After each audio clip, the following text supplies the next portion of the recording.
Monsieur le maire, mesdames et messieurs les grands élus, mesdames et messieurs les élus, mesdames et messieurs les personnels, directeurs, directrices adjointes, et puis surtout, mesdames et messieurs les résidents, je vais conclure cette prise de parole de l'État à deux voix avec l'ARS. D'abord pour vous dire que c'était important pour moi d'être ici parce que cet établissement a beaucoup de qualité. Il a été construit sur une friche. Et ça, c'est très important. C'est vraiment aujourd'hui ce vers quoi on doit se tourner au maximum. Et dans le Nord, je sais que le sujet des friches est un sujet majeur. Donc c'est déjà vraiment quelque chose de très constructif. On a construit sur une friche. On a sorti une zone qui était visiblement pas du tout attractive pour en faire un lieu de vie au sein de l'île. Donc ça, c'est très important. Alors évidemment, vous l'avez évoqué, et c'est un bon signal, même sur les friches, la nature reprend ses droits. Et donc, bien sûr, la biodiversité doit être traitée. Alors vous pouvez évidemment le regretter, ou plutôt regretter les conséquences. Et vous savez, quand on est comme ici dans un EHPAD, et donc avec des aînés, se pose quand même la question fondamentale, quel avenir veut-on transmettre à nos enfants? Et donc cette prise en compte de la biodiversité, je crois qu'elle a tout son sens ici, pour une maison de nos aînés.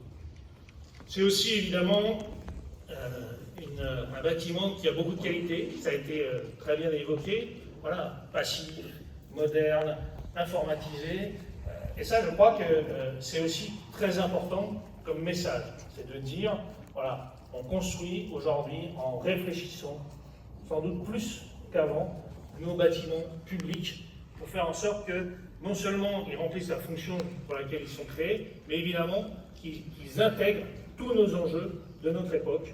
Et là aussi, eh bien, nos enjeux de fluide, de consommation d'eau, d'électricité, tous ces enjeux-là, aujourd'hui, ils sont vraiment pris en compte dès le départ, et c'est bien sûr comme ça qu'on fait des bâtiments efficaces. Et puis, vous l'avez dit, c'est aussi un bâtiment exceptionnel par sa taille, c'est vrai. Ça répondait au souhait de regrouper des établissements qui avaient un certain nombre de difficultés. Mais moi je vais vous le dire, et vous l'avez souligné, c'est normal parce que je pense que, vu votre engagement, votre investissement avec les équipes, c'est pas agréable. Certains l'ont critiqué en parlant de sa taille.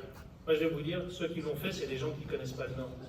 C'est des gens qui ne savent pas que dans le Nord, notre qualité première, c'est notre lien, notre capacité à faire du lien social.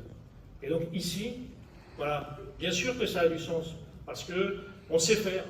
Voilà. On est de sa rue, on est de sa cité minière, on est de son quartier, et donc ici, on va savoir le faire. Et d'ailleurs, pourquoi il y a toutes ces places? Ben parce que voilà, ça va être utilisé, ça a du sens. Donc, soyez rassurés, moi ça m'a paru très cohérent dans le Nord de faire un établissement de cette taille. Vous avez dit quelque chose tout à l'heure de très important, vous avez dit, en faisant ce bâtiment, on a souhaité que, voilà, on considère nos aînés comme des citoyens à part entière. C'est très important cette phrase, c'est très fort, c'est la réalité, c'est la traduction évidemment du respect qu'on leur doit, mais surtout de l'importance du lien social.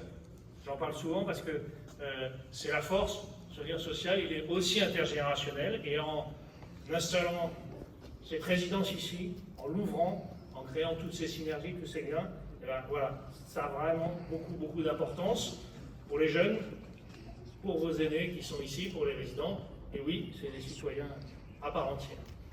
Cet établissement aussi, ça vient d'être dit par l'ARS, mais je veux le souligner, voilà, il a pris en compte tous les enjeux nouveaux du grand âge.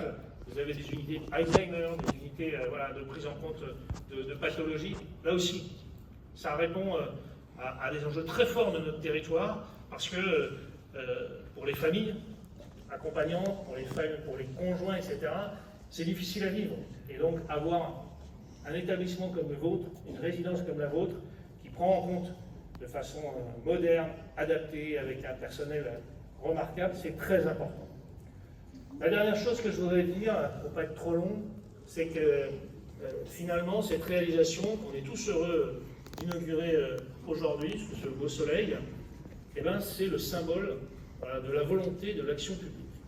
Je crois que On trouve souvent maintenant, à notre époque, le moyen de dire ce qui ne va pas, de critiquer, de commenter, y compris votre projet l'a été, alors qu'en fait, l'action publique reste un outil formidable pour réaliser des choses qui ont du sens, pour réaliser des choses qui sont pensées, vous l'avez dit, c'est ça l'action publique, c'est faire des paris, se dire, voilà, on va essayer d'innover, on va essayer d'avoir un niveau d'exigence qu'on ne nous imposait pas, parce que vous avez cette vision. Donc l'action publique, c'est une vision, c'est une volonté, et c'est surtout des réussites formidables. Les Jeux Olympiques l'ont été, hein, là aussi, les critiques avant, et à l'arrivée, quelque chose d'extraordinaire. La France a montré une image remarquable au monde, mais ici, on est dans la même chose. Voilà. L'action publique produit de l'excellence. Et donc, il faut le dire.